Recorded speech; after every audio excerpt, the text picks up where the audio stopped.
She's weathered a political storm, but she's made it safely to harbour. The merchant vessel Rachel Corrie heads into the port of Ashdod, escorted by the Israeli Navy. This was not her destination. She wanted to deliver cement to Gaza, but the Israelis had other ideas.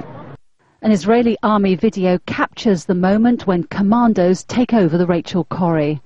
Familiar images of confrontation on the high seas, but this time the soldiers met no resistance.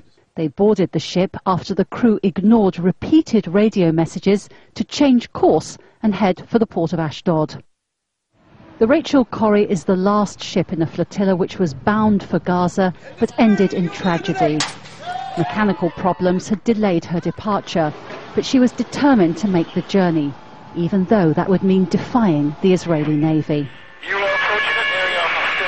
The Israelis had offered the activists a deal. Come to port quietly and we will let you deliver your aid, then return home aboard the Rachel Corrie. An offer the ship declined. The passengers on board right now are under the auspices of the Israeli Defense Forces. They'll arrive here at the Ashdod port, and as they've arrived in Israel, they'll be taken by the immigration authority, and they'll be taken care of in accordance with Israeli law. And so the ship docks. Israeli police are waiting for the passengers, who can expect to be deported promptly. As for the cargo, the Israelis will unload it and inspect it, then decide what will be allowed into Gaza.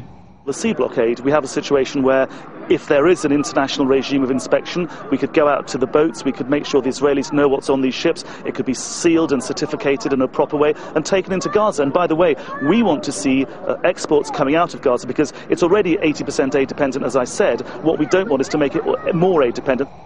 What we've seen over the past 24 hours has been a desperate effort by Israel to secure some good publicity after the public relations disaster of last Monday. And there's also the hope that something good may come from that tragedy if Israel is in fact forced to rethink and ease its blockade of the Gaza Strip. Jackie Rowland, Al Jazeera, in the Israeli port of Ashdod.